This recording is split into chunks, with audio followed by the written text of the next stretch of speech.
여러분들 인간은 수많은 관계를 맺고 또 관계 속에서 살아가는 것 같습니다.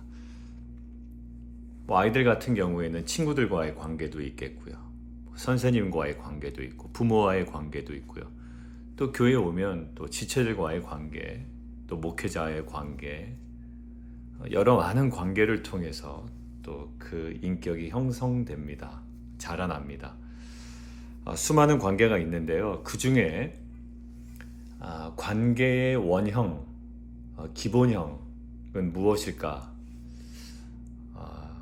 성경의 맨 앞장으로 돌아가면 될 것 같아요. 하나님과 인간과의 관계가 있지만 그것들을 제외한 가장 첫 번째 나타나는 관계가 부부관계잖아요. 근데 오늘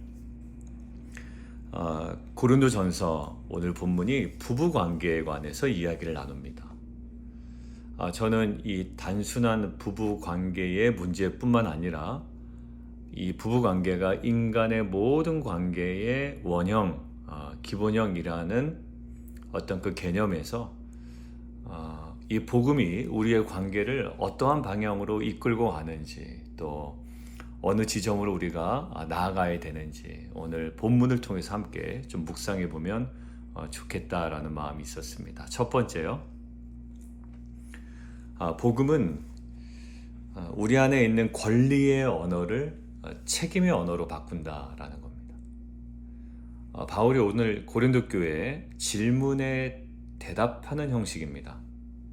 부부관계에 대해서 이제 이러이러한 질문을 한 것 같아요. 근데 오늘 3절입니다.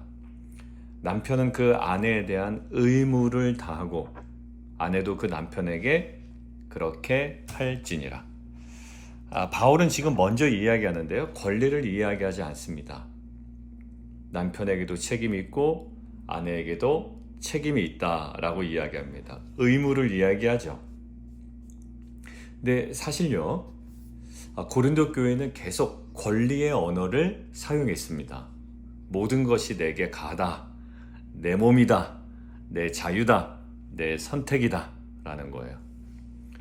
그런데 바울은 어제까지 계속 강조하는 포인트가 있습니다. 그 몸은 주님께 속한 몸입니다.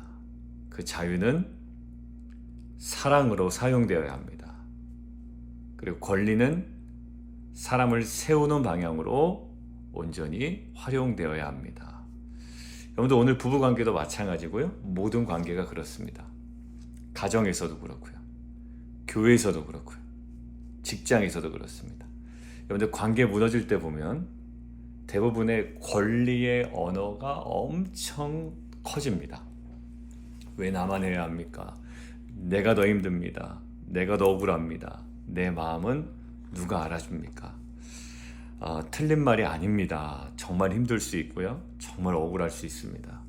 그런데 모두가 자기 권리만 붙들면 관계는 점점점 더 차가워지는 것 같아요. 복음은 우리에게 질문을 바꿉니다. 내 권리는 무엇이냐? 라는 질문과 또 그 요청 앞에 주님께서 이 관계 속에 내게 맡기신 책임은 무엇인가? 라는 것으로 바꿔가시죠. 여러분들 그 모습이 가장 잘 나타난 분 예수님이십니다. 예수님은 가장 큰 권리를 가지신 분이거든요. 하나님의 아들이시고 주님이시고 창조주이시고 그런데 우리를 살리기 위해 자신을 내어주십니다. 우리를 책임지십니다. 십자가를 지십니다. 그러니까 십자가는 여러 가지로 표현할 수 있지만 권리가 책임 있는 사랑으로 바뀐 자리가 십자가라고 생각이 듭니다. 여러분들 집에서도 내가 피곤합니다. 내가 더 피곤합니다. 내가 원하는 방식이 이렇습니다. 나는 마땅히 주장할 권리가 있습니다. 라고 말하면 공동체가 차가워지고 자꾸 약해집니다. 근데 누군가가 내가 먼저 당신 이야기 들어보겠습니다. 내가 먼저 감당하겠습니다. 내가 먼저 섬기겠습니다. 우리 함께 세워갑시다. 여러분들 이것이 바로 복음이 만든 언어라고 저는 생각이 듭니다. 어떤 언어요? 권리의 언어가 아니라 책임의 언어. 내 권리가 누군가를 밀어내는 무기가 되지 않기를 원하고요. 또 내 자유가 공동체를 더 차갑게 만드는 이유가 되지 않기를 원합니다. 주님께 속한 자답게, 그리고 복음에 붙들린 자답게, 또 복음의 은혜를 누리는 자답게, 이제는 권리의 언어보다 이 책임의 언어가 저와 여러분의 입술과 삶 가운데 더욱더 충만해지면 좋겠습니다. 두 번째요. 복음은 비교의 영성을 부르심의 영성으로 바꿉니다. 오늘 6절에서 이렇게 얘기해요. 그러나 내가 이 말을 함은 허락이요 명령은 아니다 라고 이야기합니다. 바울은 모든 사람에게 같은 삶의 방식을 강요하지 않아요. 강요하는 것처럼 보이는 부분이 있죠. 7절에 한번 보실래요?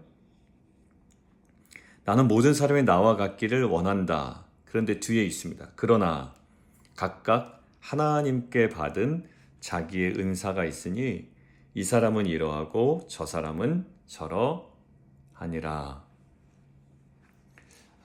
이거예요. 나는 모든 사람이 나와 같기를 원하지만 곧바로 이야기하죠. 각각 하나님께 받은 자기의 은사가 있다. 결혼도 은사고요. 독신도 은사입니다. 이 사람은 이러하고 저 사람은 저러합니다. 결국 복음은요, 남과 비교하여 흔들릴 수밖에 없는 사람들을 각각 하나님께서 주신 부르심 안에서 온전히 세워지는 충성된 사람으로 바꿔버리는 능력이 있습니다. 복음이 임하기 전에는 늘 비교했어요. 그리고 어디에 그 기준이 되는, 또 누군가 강요되어지는 삶으로 어쩔 수 없이 끌려가는 모습이었단 말이에요. 그런데 복음은요, 비교 우위가 아니라 하나님의 부르심 안에 내가 서 있는 겁니다. 여러분들, 결혼한 사람은 독신을 부러워하고 독신은 결혼한 사람 부러워하고, 자녀가 있는 사람은 없는 사람의 자유를 부러워하고, 자녀가 없는 사람은 자녀 있는 가정을 부러워하고, 사역을 많이 하는 사람은 쉬는 사람을 부러워하고, 사역이 적은 사람은 또 쓰임받는 사람을 부러워하고, 이렇게 자꾸 비교하면요, 우리의 영성이 계속 흔들리죠. 감사는 점점점 없어집니다. 내 자리는 점점 작아 보이고요. 그런데 각각 하나님께로부터 받은 은사가 있다라는 거예요. 다윗도 보면 처음부터 왕궁에 있지 않았죠. 들판에 있었어요. 양을 치고 있었단 말이에요. 하나님께서는 계속 다윗을 보고 계셨습니다. 다윗은 사울의 갑옷을 입고 싸우지 않죠. 자기에게 익숙한 물맷돌 들고 나아갑니다. 그러니까 남의 갑옷 부러워하지 않아요. 하나님께서 내게 주신 물맷돌, 이것으로 충성을 다합니다. 여러분들, 이 부르심의 영성은 이거예요. 남을 흉내내지 않아요. 하나님께서 내게 주신 부르심 안에 내가 온전히 더 세워지는 겁니다. 다 가정마다 형편 달라요. 그리고 사람마다 감당하는 짐이 다르고요. 종류도 달라요. 방식도 달라요. 은사도 달라요. 속도도 달라요. 그런데 자꾸 왜 우리 가정은, 우리 자녀는, 왜 나는 저 사람처럼, 왜 내 믿음은, 이것은요, 비교의 영성이거든요. 근데 복음의 영성은 달라요. 나는 왜 저 사람과 같지 않은가? 라는 질문이 아니라, 하나님은 지금 내 자리에서 나에게 무엇을 맡기셨는가? 라는 부르심 앞에 온전히 또 견고하게 세워지는 것인 줄 믿습니다. 복음은요, 우리를 부르심의 사람으로 세웁니다. 가정에서, 또 교회에서, 또 삶의 자리에서 비교의 영성이 아니라 부르심의 영성으로 온전히 세움받는 저와 여러분 되기를 주님의 이름으로 축원합니다. 자, 세 번째는요, 복음은요, 우리를 포기하게 하지 않아요. 포기의 영성을 은혜의 통로된 삶으로 바꿔버립니다. 여러분들, 오늘 10절에서 보면 결혼한 자들에게 말하죠. 여자는 남편에게서 갈라서지 말아라. 주님의 명령이래요. 그러니까 이미 결혼과 이혼에 대해서 예수님께서 말씀하셨잖아요. 근데 12절 보세요. 그 나머지 사람들에게 말한다. 이것은 주의 명령이 아니다. 따를 필요 없잖아요. 근데 잘 보세요. 바울의 개인 의견이란 뜻이 아니라고요. 그런 뜻이 아니라 예수님께서 직접 말씀하지 않으셨지만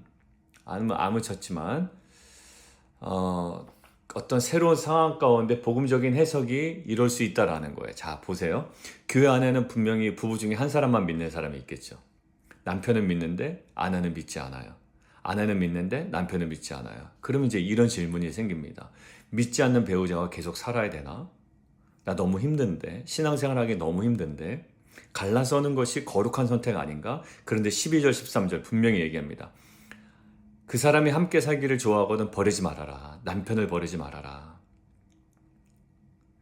믿지 아니하는 남편이 아내로 말미암아 거룩하게 되고 믿지 아니하는 아내가 남편으로 말미암아 거룩하게 된다. 뭐 자동으로 구원받는다라는 것은 아니고요. 포기하지 말라라는 거예요. 16절이 정확하게 나와 있습니다. 아내된 자여 내가 남편을 구원하는지 어찌 알 수 있으며 남편 된 자여 내가 내 아내를 구원하는지 어찌 알 수 있으리요. 그러니까 우리는 포기해버려요. 관계를 쉽게 포기하려고 한다고요. 근데 오늘 복음은 무엇으로 얘기합니까? 포기하지 마. 너와 나는 그 은혜의 통로로 세움받았다라는 것들을 강조합니다. 함께 살기를 원하면 그쪽에서 먼저 버리지 말라.